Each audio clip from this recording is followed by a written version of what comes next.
Kenapa sampai Yahudi jadi bidikan? Ya karena sering sekali ya orang yang merasa terpilih itu sering membanggakan pilihannya, betul nggak? Kami ini lain dari yang lain ini, ya.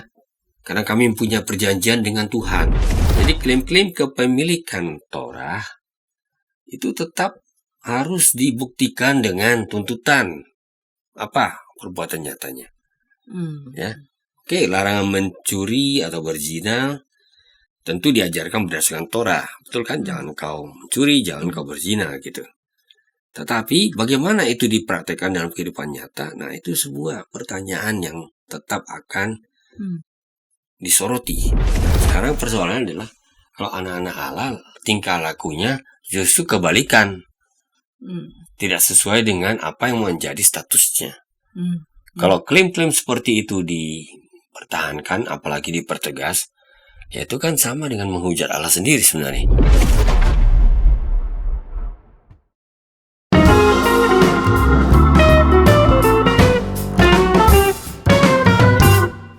Sahabat TKB, kita jumpa kembali dalam program Ngulik Alkitab ini.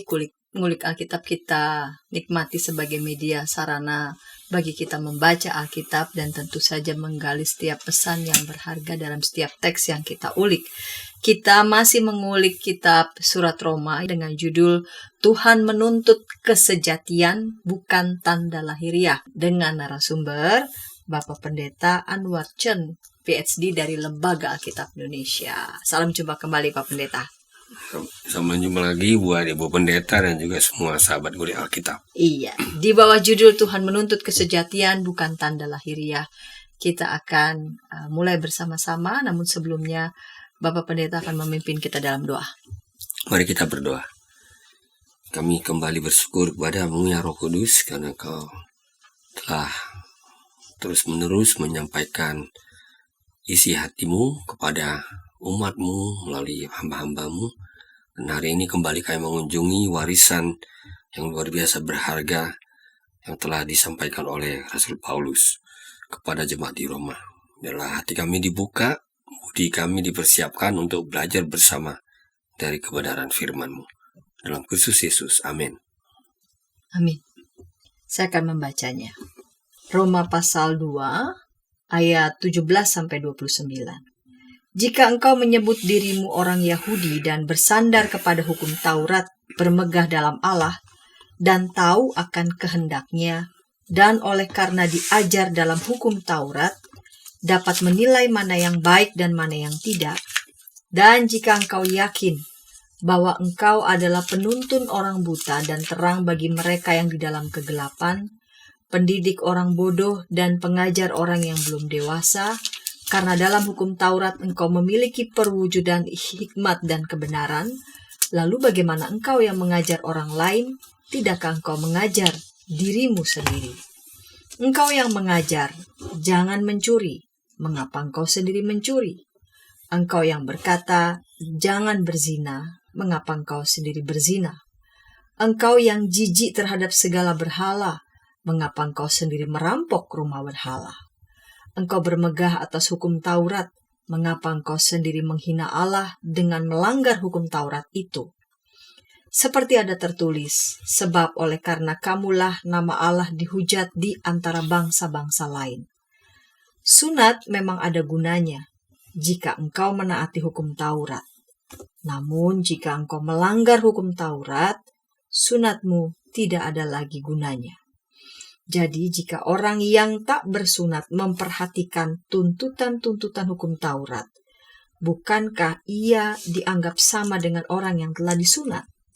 Dan orang yang secara lahiriah tak bersunat tetapi melakukan hukum Taurat, akan menghakimi kamu yang mempunyai hukum tertulis dan sunat tetapi melanggar hukum Taurat.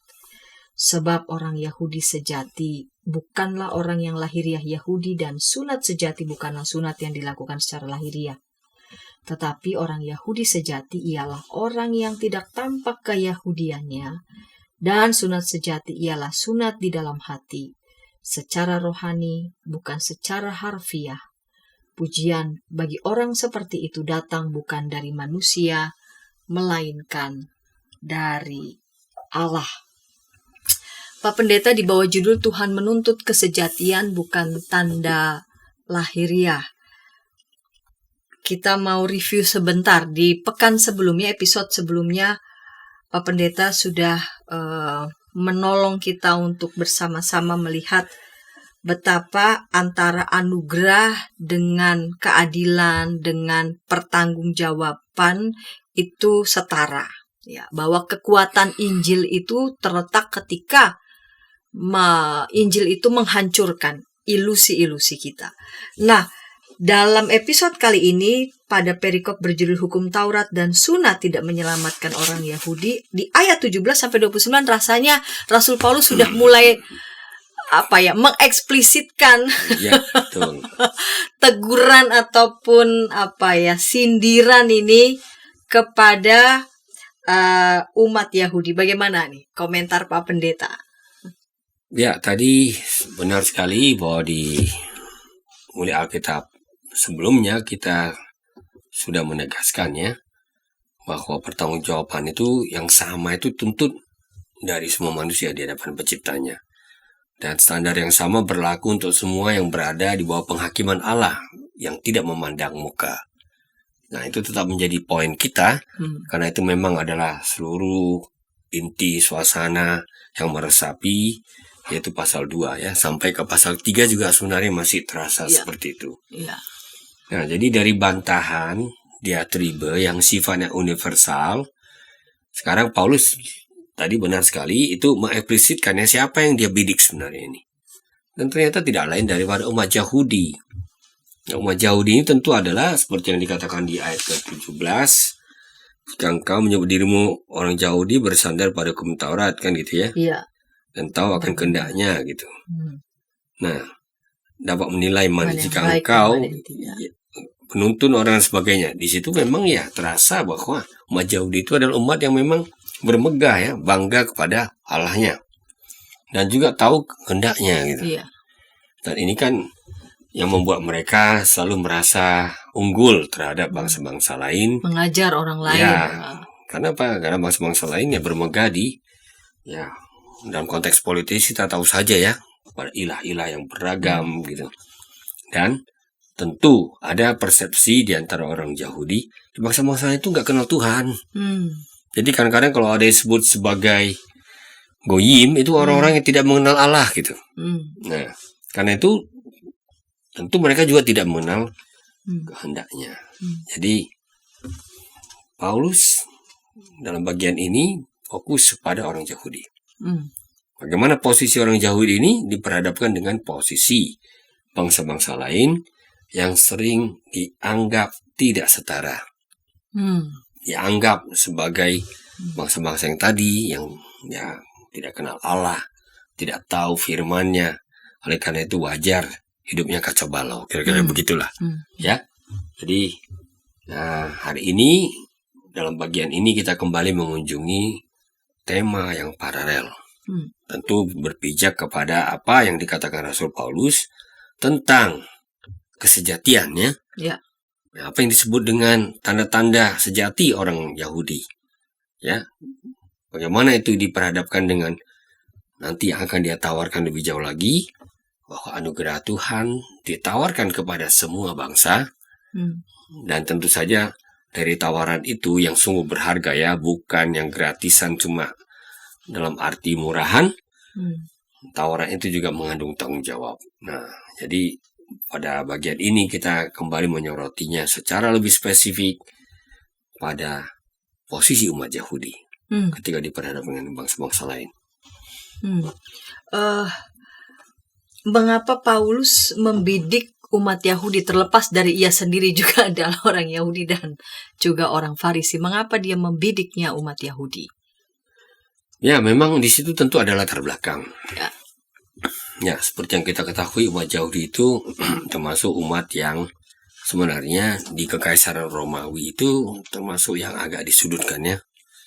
Jadi kalau ada kekacauan biasanya kelompok-kelompok kecil ini yang menjadi sasaran gitu. Mereka pernah diusir oleh Kaisar Claudius kira-kira pada tahun 49. Dan dalam kondisi seperti itu kita bisa bayangkan ya, tentu posisi mereka adalah posisi yang tidak begitu kuat. Tapi mereka juga kembali. Bisa diperkirakan di antara komunitas di Roma itu, orang-orang yang percaya pada Kristus, ada orang-orang Yahudi yang sudah diizinkan pulang. Sehingga Paulus yang mau melintas ya ke Spanyol, ya, gitu. Kalau nanti singgah di Roma, dia berharap pemahaman di antara kedua kelompok ini itu diperkaya oleh apa yang dia jumpai dalam pengenalan terhadap Kristus. Ya. Nah, jadi kita bicara di sini tentang soal-soal klaim identitas. Kenapa sampai Yahudi jadi bidikan? Ya karena sering sekali ya orang yang merasa terpilih itu sering membanggakan pilihannya, betul nggak? Kami ini lain dari yang lain ini, ya, karena kami punya perjanjian dengan Tuhan. Nah itu kan benar, memang benar demikian, seperti kita bisa baca di dalam perjanjian lama ya. Nah, tapi klaim-klaim seperti itu kita tahu bisa menjadi lagi-lagi sebuah jebakan. Dan Rasul Paulus sebagai seorang Yahudi juga ya, apalagi dari mazhab Farisi. Nah, kalau kita mau baca boleh juga ini kita lihat dalam surat yang lain ya. Filipi misalnya. Boleh kita membuka surat Filipi pasal 2. Ya, maaf, pasal 3. Nah, ini salah ketik Filipi saya. pasal 3. Ya. 4b. Ya, sekalipun jika orang lain menyangka dapat mengandalkan hal-hal lahiriah, aku lebih lagi. Disunat pada hari ke-8 dari bangsa Israel, dari suku Benyamin, orang Ibrani asli. Tentang pendirian terhadap hukum Taurat, aku orang Farisi. Tentang kegiatan, aku penganiaya jemaat. Dan tentang kebenaran dalam menaati hukum Taurat, aku tidak bercacat. Jadi ini pembicaraan dari orang yang tahu apa artinya, yang disebut sebagai Yahudi. Ya. Yahudi yang sungguh-sungguh ya, Farisi, betul-betul ingin memenuhi tuntutan Taurat secara penuh. Kan begitu. Nah, tapi dia sadar ya, karena Paulus kalau menganiaya orang Kristen kan ada juga alasannya. Ya dia merasa ya, ini salah satu persoalannya adalah status umat pilihan ini. Ya, diistimewakan yang benar dari umat keturunan Abraham. Tapi Paulus di sini mau katakan, justru umat yang mengklaim punya privilege ini perlu diingatkan. Tidak luput dari murka Allah. Kan gitu. Ya. Nggak tahu bahwa mereka ini umat yang ya monoteis lah kita sebut begitu ya. Yang hanya menyembah satu Allah. Tapi ya di sisi lain kita tidak bisa pungkiri kalau sudah bicara tentang klaim-klaim superioritas ini, akhirnya nanti Paulus ingin mengajak semuanya melihat ke ulang gitu. Klaim-klaim seperti ini tidak bisa mengelakkan fakta bahwa semuanya, baik Yahudi yang sudah merupakan umat pilihan maupun bangsa-bangsa yang tidak masuk pilihan, itu semuanya sama-sama sudah berada di bawah penghakiman. Nah ini dia intinya. Ya. Oleh karena itu perlu ada sebuah kesadaran tentang pertanggungjawaban ini. Dan perlu ada sebuah ruang yang terbuka untuk anugerah Allah. Supaya baik Yahudi maupun non-Yahudi itu punya kesempatan untuk merespon karya Allah di dalam Yesus Kristus. Ya, itu amat jelas ya kalau kita baca di dalam ya bagian ini. Ya. Baik Pak Pendeta. Kita akan lanjutkan nanti di segmen yang kedua tentang pertanggungjawaban apa yang perlu dan harus dimengerti dan harus juga umat Yahudi yang penuh dengan merasa penuh dengan keistimewaan ini perlu dipahami, perlu dilakukan. Kita akan ulik itu di segmen kedua, namun sebelum kita dengarkan pesan-pesan berikut ini.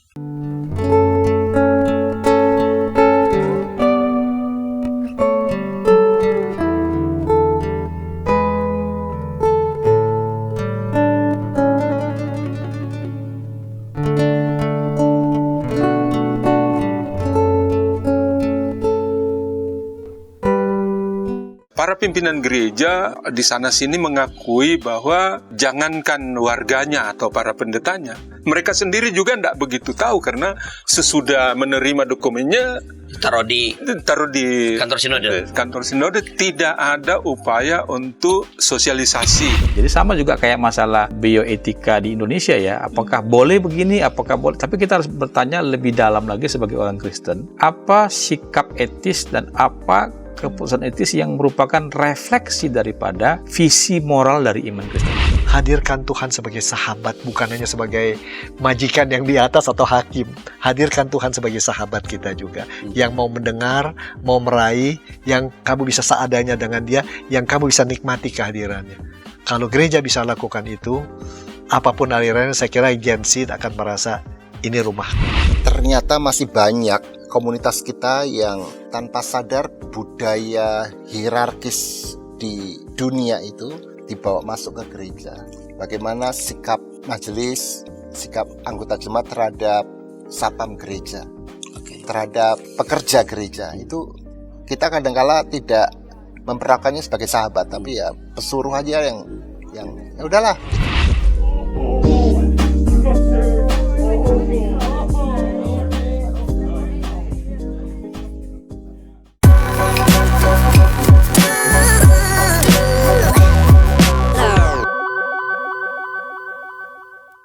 Sahabat EKB, kita masih bersama dengan dalam program Ngulik Alkitab, dan kita sedang mengulik Roma pasal 2 ayat 17 sampai 29. Kita memasuki segmen yang kedua ini dengan narasumber Bapak Pendeta Anwar Chen PhD. Baik Pak Pendeta, kita lanjut di segmen yang kedua ini. Orang Yahudi merasa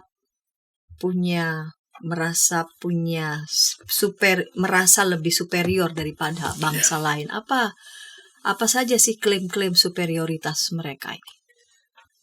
Ya, tentu saja misalnya ya, kalau kita ikuti dalam nubuat Nabi Yesaya pasal 42 ayat 8 sampai 9 ya, memang di situ nubuat tentang hamba Tuhan ya. Kalau disebut hamba Tuhan itu sering sekali itu juga mewakili suara orang Yahudi atau suara orang Israel. Memang hamba Tuhan di situ dipanggil untuk menjadi terang bagi bangsa-bangsa. Yang dimaksud dengan bangsa-bangsa itu yang bukan Yahudi ya, yang bukan Israel gitu. Ya.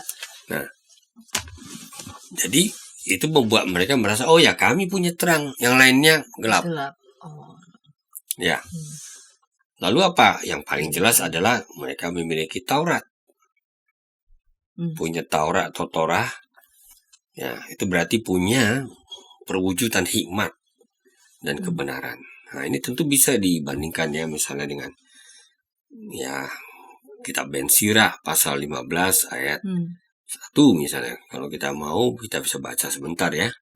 Ya, kitab Ben Sirah ini. Izinkan saya membukanya sebentar ya. Ya, Ben Sirah, kitab Sirah. Ini ada di dalam kitab Deuterokanonika ya. Ya, kitab edisi Katolik. Meskipun ini kitab edisi Katolik, ya kita jangan berpikir bahwa ajaran-ajarannya itu Katolik. Itu memang kitab-kitab yang merupakan jembatan antara perjanjian lama dengan perjanjian baru. Saya rasa itu tetap kita harus hormati posisi seperti ini ya. Nah, saya akan bacakan buat kita sebentar. Orang yang takut akan Tuhan akan melakukan semuanya itu. Orang yang berpegang pada Taurat akan memperoleh hikmat. Apalagi kalau kita baca di ayat 24, pasal 24 ayat 23. Ya, izinkan saya membukanya juga. Ya, semua ini adalah kitab perjanjian dari Allah yang Maha Tinggi. Taurat yang diperintahkan Musa kepada kita sebagai warisan bagi seluruh jemaah Allah. Ya. Dan di dalamnya itu ada pengakuan bahwa memang ya kalau disebut hikmat itu Taurat. Ya, jadi kalau kita hari ini bicara tentang ya superioritas orang Yahudi, salah satu diantaranya adalah bahwa mereka dianggap berhikmat karena punya Taurat. Seperti yang tadi kita bisa lihat ya. Mereka itu menganggap dirinya pendidik orang bodoh. Wah, ini bodoh bukan hanya soal intelektual ya. Bodoh itu artinya yang tidak mengenal Tuhan. Ada orang yang pandai mengajar banyak orang, tetapi tidak berguna bagi dirinya. Nah, itu dikatakan di dalam kitab Kebijaksanaan Sirah, Ben Sirah, pasal 37 ayat 19 ya. Nah, klaim-klaim superioritas ini memang terasa dalam berbagai tulisan ya. Baik tulisan yang ada dalam Perjanjian Lama yang kita kenal ya, maupun tulisan dalam kitab-kitab yang bagian Deuterokanonika tadi. Bahkan ada satu kitab yang namanya Apokalipsis baru. Ya, di situ dikatakan ya dalam sebuah doa ya. Nah, inilah orang-orang yang sudah engkau pilih. Inilah bangsa yang engkau telah lihat tidak ada tandingannya. Kan gitu ya. Nah, dan aku ingin menyatakannya kepadamu sekarang. Aku ingin menyampaikan apa yang dipikirkan oleh isi hatiku. Engkau telah menjadi tempat kami bertumpu. Karena lihatlah, hukummu ada pada kami. Dan kami tahu bahwa kami tidak akan jatuh kalau kami benar-benar memelihara ketentuan dan ketetapanmu. Kami akan selalu diberkati. Setidak-tidaknya, nah ini dia yang gak enak ya, kami tidak akan bercampur baur dengan bangsa-bangsa lain itu. Ya. Karena kami ini semuanya adalah umat bagi namamu. Kami yang menerima satu hukum dari yang esa itu. Dan hukum itu ada di antara kami. Dan itu menolong kami. Dan juga hikmat yang paling unggul ada di dalam diri kami. Itu juga yang menopang kami. Nah ini kan klaim superioritas yang luar biasa ini. Kami punya Taurat, kami lain dari bangsa lain, kami paling berhikmat, kami umat khusus bagi namamu. Ya boleh-boleh saja klaim seperti itu ya. Tapi bukankah klaim seperti ini yang membuat orang bisa merasa yang dikatakan tadi ya, punya ilusi tentang self-sufficiency. Wah, aku udah gak perlu lagi yang lain. Dan ini juga yang akan dikritik oleh Yohanes Pembaptis. Jangan lupa. Jangan pikir engkau klaim kau keturunan Abraham. Enggak, kapak sudah tersedia, kata Yohanes Pembaptis. Jadi apa yang kita baca hari ini bukan hanya dari Paulus, tapi memang adalah suara-suara kenabian yang juga menggema ya di teks-teks yang lain. Termasuk oleh pemberitaan Yohanes Pembaptis. Ya, jadi itulah yang bisa menjadi sebuah jebakan. Ya, boleh dikatakan semua yang mengklaim dirinya unggul siap untuk jatuh ke dalam sebuah jebakan. Karena dalam keunggulan itu sebenarnya jurang kehancuran sudah terbuka. Kalau tidak disadari bahwa keunggulan itu berarti juga adalah panggilan. Nah ini dia. Ini yang memang diantisipasi oleh Rasul Paulus ya. Jadi sebagai orang Farisi dia pasti tahu, wah kami ini memang selalu merasa diri kami lebih dari bangsa yang lain. Apalagi kalau itu terkait dengan perjanjian dengan Tuhan. Ya. Dan keistimewaan itu memang dituliskan ya dari ayat 17, walaupun juga dalam setiap keistimewaan itu Rasul Paulus menuliskan seperti ini. Lalu bagaimana engkau yang mengajar orang lain, tidakkah engkau mengajar dirimu sendiri? Engkau yang mengajar jangan mencuri, mengapa engkau sendiri mencuri? Engkau yang berkata jangan berzina, mengapa engkau sendiri berzina? Engkau yang jijik terhadap segala berhala, mengapa engkau sendiri merampok rumah berhala? Engkau bermegah atas hukum Taurat, mengapa engkau sendiri menghina Allah dengan melanggar hukum Taurat? Apa yang ingin Paulus sampaikan dalam segala klaim superioritasnya umat Yahudi? Ya, ini membuat kita kembali kepada bagian sebelumnya yang sudah kita bahas bersama ya. Pasal 23 mengatakan, hai manusia, engkau yang menghakimi mereka yang berbuat demikian, sedang kau sendiri melakukannya juga. Apakah engkau sangka bahwa engkau akan luput dari hukuman Allah? Sama ini. Ya. Jadi klaim-klaim kepemilikan Torah itu tetap harus dibuktikan dengan tuntutan. Apa perbuatan nyatanya? Ya. Oke, larangan mencuri atau berzina tentu diajarkan berdasarkan Torah. Betul kan? Jangan kau mencuri, jangan kau berzina gitu.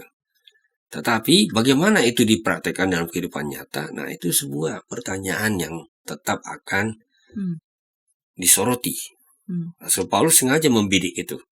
Ini bukan soal urusan punya Taurat, mengajarkan Taurat. Ini urusan adalah apakah yang kau punyai dan ajarkan itu kau hidupi. Gitu. Dan ini tentu tidak berlaku hanya dalam surat Roma ya. Saya kira suara seperti ini menyapa kita sampai sekarang. Jauh lebih mudah mengajar. Kami juga orang-orang seperti kami ini, wah, gampang sekali mengajar yang baik, yang luhur. Tapi bagaimana untuk mempraktekkannya? Nah, ini sebuah tanggung jawab yang dituntut dari kita semuanya. Ya. Jadi dalam segala klaim superioritas itu tetap ada tanggung jawab. Ya, justru itu. Kadang-kadang kita perlu juga ya sedikit kaitkan atau tarik relevansinya dengan kehidupan kita sekarang ya. Orang senang kalau terima banyak gitu. Nah, mempunyai sesuatu yang dianggap lebih dari yang lain. Bagus, tidak ada yang salah di situ. Tapi sadarkan kita, kalau kita punya sesuatu yang lebih dari yang lain-lain, berarti kita juga dituntut untuk memberi lebih dari yang lain-lain. Sama ini prinsipnya, seperti ini.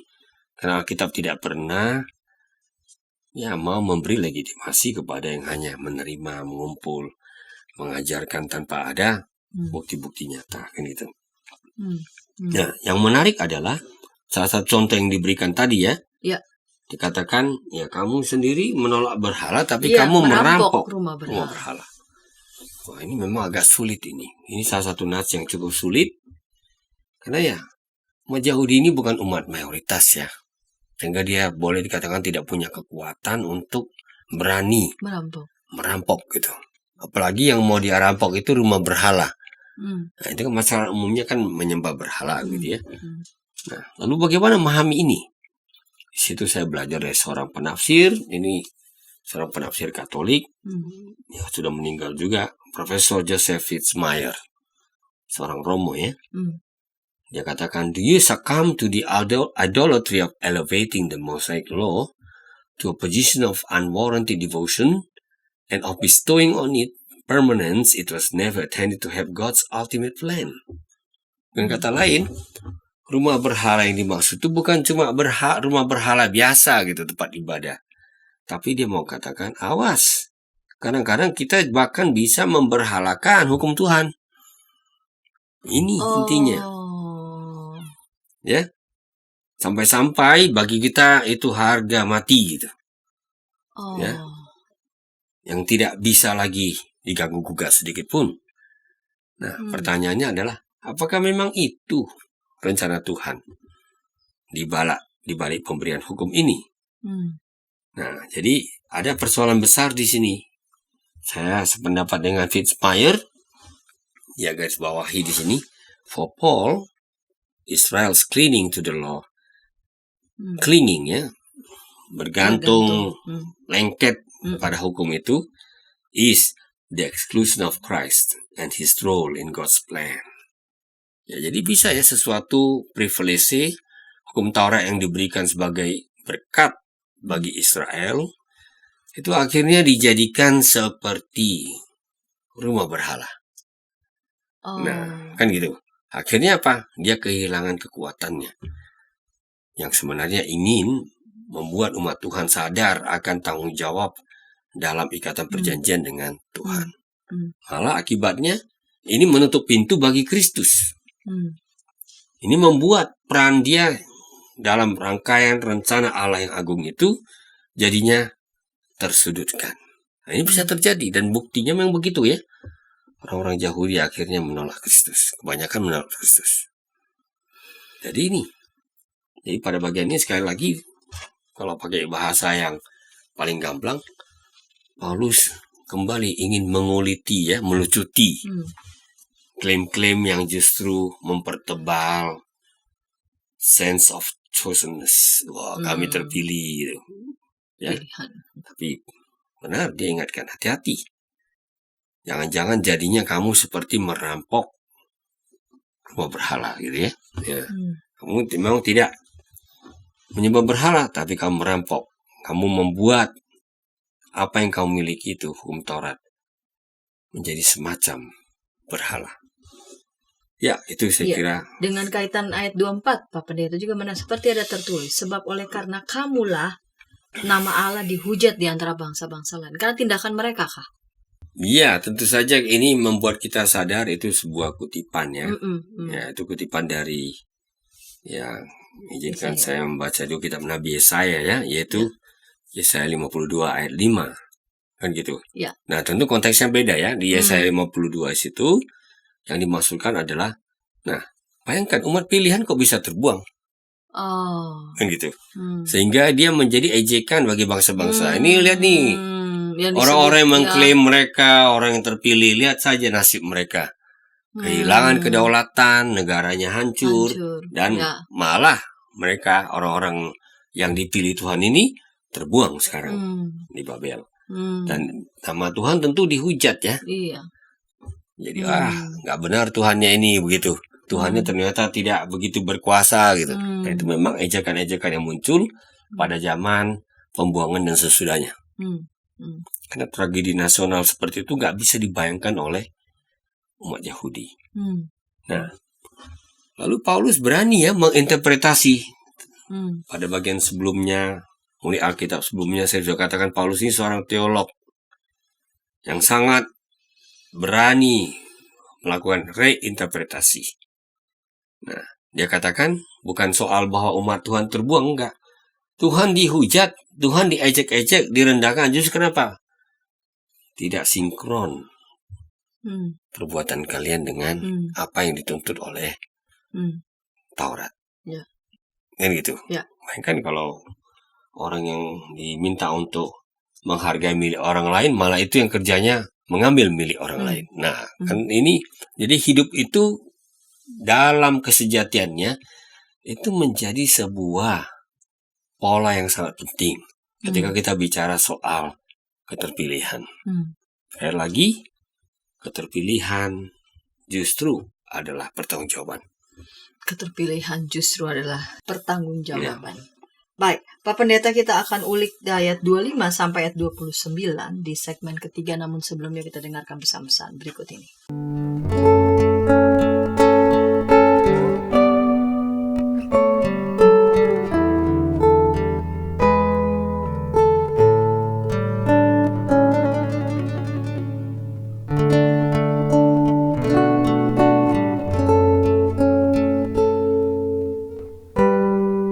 Para pimpinan gereja di sana-sini mengakui bahwa jangankan warganya atau para pendetanya, mereka sendiri juga tidak begitu tahu karena sesudah menerima dokumennya taruh di kantor sinode tidak ada upaya untuk sosialisasi. Jadi sama juga kayak masalah bioetika di Indonesia ya, apakah boleh begini, apakah boleh, tapi kita harus bertanya lebih dalam lagi sebagai orang Kristen, apa sikap etis dan apa keputusan etis yang merupakan refleksi daripada visi moral dari iman Kristen.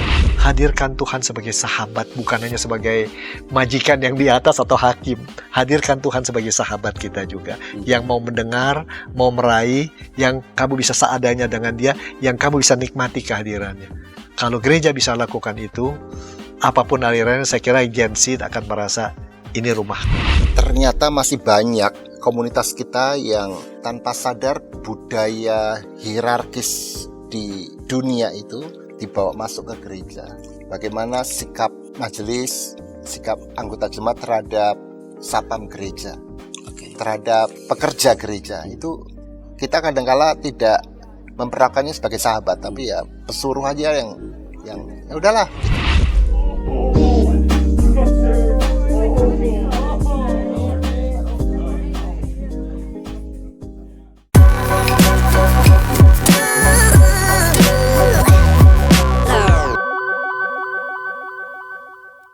Sahabat EKB, sahabat ngulik Alkitab, senang masih bersama dengan kami dalam program ini, program ngulik Alkitab. Kita sedang mengulik Roma pasal 2 ayat 17 sampai 29 di bawah judul Tuhan menuntut kesejatian bukan tanda lahiriah.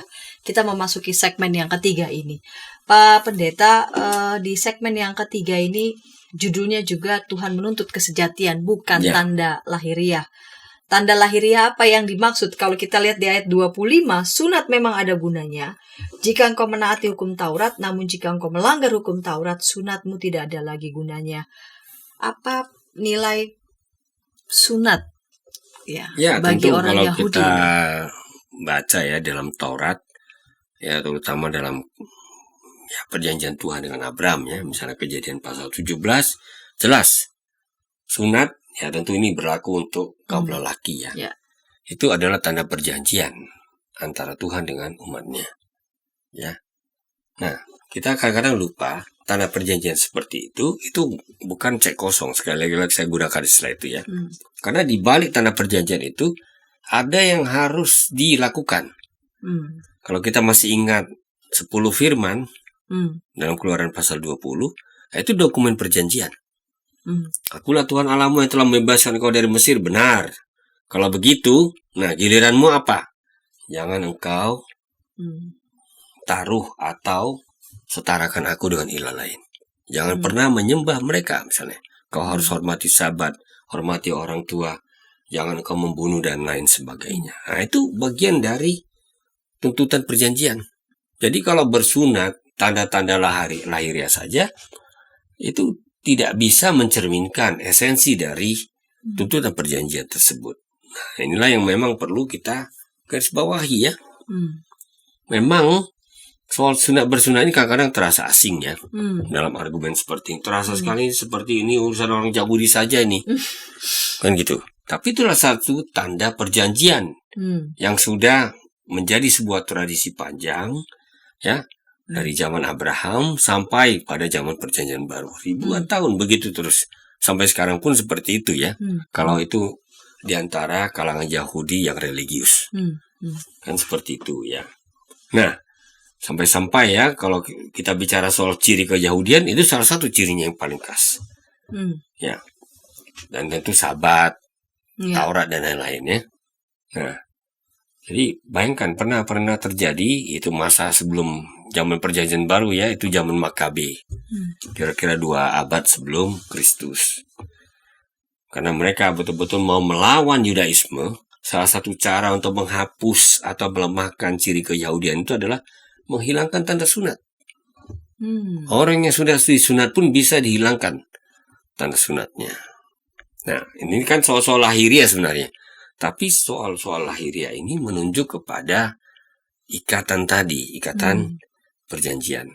Nah, Paulus di sini mau ingatkan, ikatan perjanjian itu bukan berarti sesuatu yang sifatnya cuma formal gitu.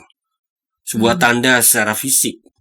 Tapi itu perlu mencerminkan kehidupan yang selaras dengan tuntutan perjanjian itu sendiri. Ya. Itu sebabnya Paulus dengan tegas mengatakan, hati-hati. Ya, betul. Yahudi itu ada sisi lahiriahnya. Tapi Yahudi yang sejati itu justru Yahudi yang bukan hanya ditandai oleh sunat, tapi Yahudi yang memberlakukan tuntutan perjanjian Tuhan. Nah, ini yang ditegaskan di bagian-bagian akhirnya ya. Ayat 28 misalnya. Sebab orang Yahudi sejati bukanlah orang yang lahiriah Yahudi, dan sunat sejati bukanlah sunat yang dilakukan secara lahiriah.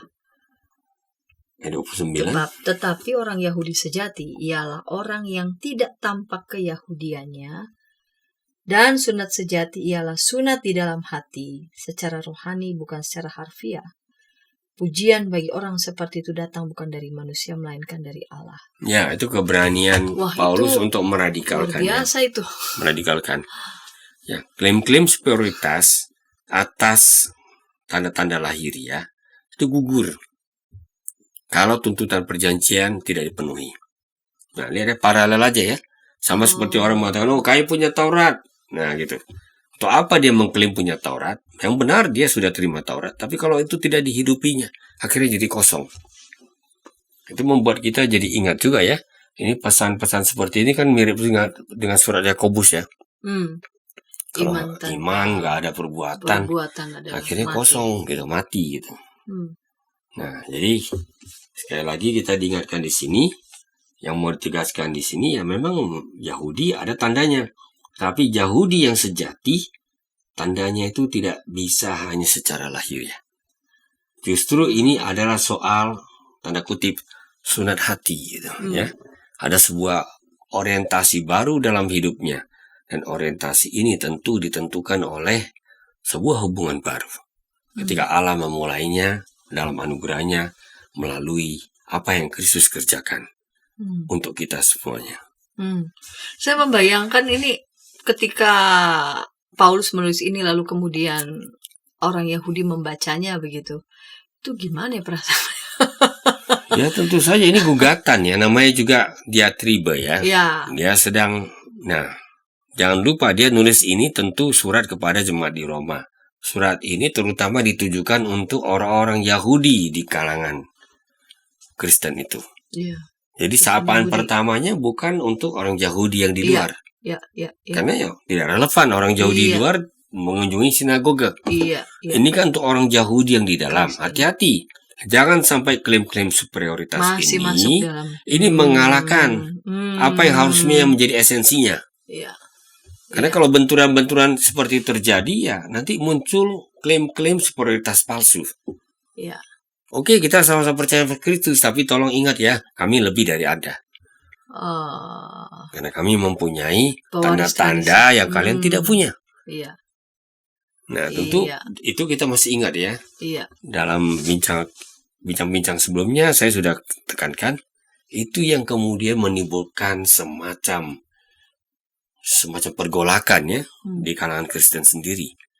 Gimana ini? Begitu banyak orang mau percaya Kristus. Ini kita mau sunat atau enggak? Kalau baptis itu jelas penanda yang cukup khas. Tapi kita mau sunat enggak mereka ini? Kita wajibkan enggak ini untuk melakukan sabat dan berbagai ritual keyahudian?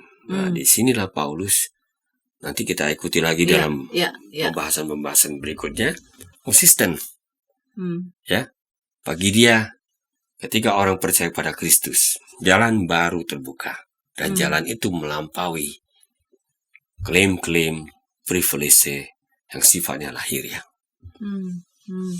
Jadi tidak berpusat pada soal tanda lahiriah, ya, melainkan berpusat pada kesejatian. Ya, tentu dalam iman dan ketaatan. Dalam iman dan ketaatan. Pada saat yang sama mereka merasa sebagai pewaris tradisi, ya kita tidak bisa menyangkali itu begitu ya. Tetapi yang lebih utama adalah tadi yang esensial, yang tadi yang utama adalah bahkan tadi disebut di sini sunat sejati ialah sunat di dalam hati. Ya. Apa relevansinya untuk kehidupan kita nih Pak Pendeta? Ya, begitulah. Kita sama merasa juga. punya privilege. Baptisan itu kan sebuah tanda juga ya. Ya. Betul. Dengan baptisan itu kita dimaterai menjadi keluarga Allah. Jelas ya. Ya, jadi ya kita sebenarnya bukan karena kita memang ingin meninggikan diri, bukan, memang kita mengatakan kan, ya mereka yang percaya, tentu yang termasuk mereka yang dibaptis itu adalah orang-orang yang sudah menjadi keluarga Allah, anak-anak Allah. Nah, sekarang persoalannya adalah kalau anak-anak Allah tingkah lakunya justru kebalikan, tidak sesuai dengan apa yang menjadi statusnya. Kalau klaim-klaim seperti itu dipertahankan, apalagi dipertegas, ya itu kan sama dengan menghujat Allah sendiri sebenarnya. Karena isinya jadi kosong. Iya. Untuk apa saya menjadi orang Kristen? Iya. Tetapi malah semua tindakan dan perbuatan perkataan saya, ide-ide yang saya sebarluaskan, itu menunjukkan bahwa saya sebenarnya tidak hidup di dalamnya. Persis, betul. Jadi paralel ya, tetap aja. Makanya apa yang dikatakan di dalam pasal kedua ini, baik dalam episode atau mulai Alkitab sebelumnya maupun yang sekarang ini, sebenarnya sama garisnya. Garis merahnya atau benang merahnya yang mau ditegaskan adalah, ingat, kalau kita sudah bicara tentang penghakiman Allah, Allah tidak berpihak hanya berdasarkan tanda-tanda lahiriah. Yang paling penting adalah pertanggungjawabanmu itu benar-benar menunjukkan bahwa engkau sungguh-sungguh adalah umat Allah. Jadi itu. Pertanggungjawaban kita justru membuktikan. yang Jadi umat Allah itu ditentukan bukan hanya oleh tanda-tanda lahiriah tadi. Ya. Dan itu tentu ya. Kesejatian bukan tampaknya dari tanda-tanda lahiriah ya, bukan tadi. Hanya itu. Ya. Dan tentu ya ini merupakan sebuah kerja yang keras sekali buat kita ya. Ya, saya kira zaman sekarang ini kadang-kadang orang mau pamer ya.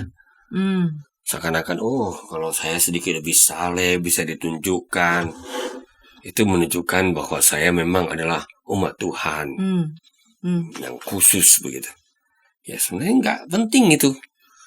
Ya, Ini kan soal bagaimana kita menghidupi iman kita dalam keseharian kita. Iya. Ya, tanpa harus pamer pun. Iya. Kalau kita benar ingin memberlakukan kehendak Tuhan dalam hidup kita, orang akan tahu. Tentu yang lebih penting dari sekedar orang tahu adalah Tuhan tahu.